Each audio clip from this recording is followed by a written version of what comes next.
Let's check in on impeachment for a moment. That's the big story this week. Here is Republican Jason Smith, Republican from Missouri. He's on with Fox's Maria Bartiromo. We've seen Maria Bartiromo ask this question of Comer, of Jim Jordan. What's the evidence? Like, what are we going to give? What are we going to impeach him on? And a lot of it's like, well, that's the one part we haven't figured out yet.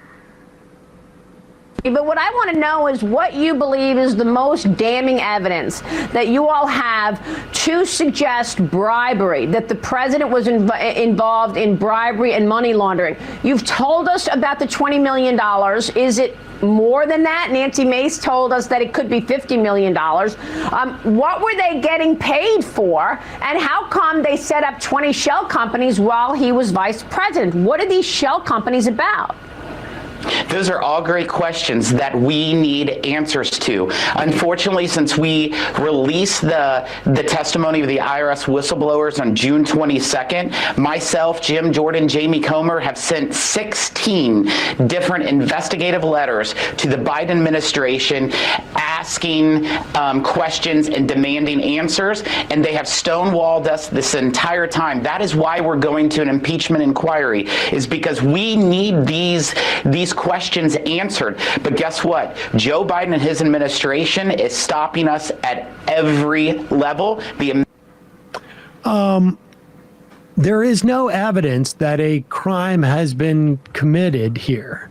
Not even remotely any evidence that Joe Biden was involved in any of this criminal activity. If we are to start indictment proceedings, and that's essentially what an impeachment is. It's like a grand jury.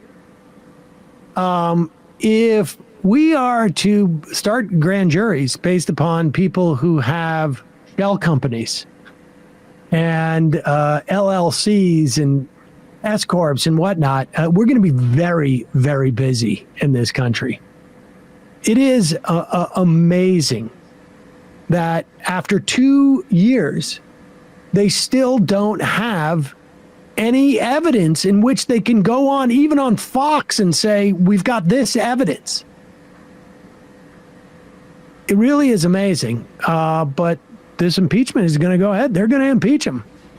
It's also, I think, a really interesting strategy that Comer, I think, did slightly as well when Weiss became special counsel, that they can also sort of run cover being like, oh, now that Weiss is special counsel again, he can't testify before us. So, like, we're getting stonewalled. Like, the reason we can't find any info, the reason we can't find any evidence is because we can't get to it.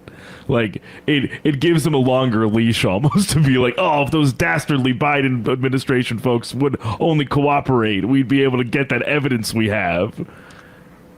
Yeah, it's impressive, but they still can't get a toehold, which is also fairly impressive in my mind.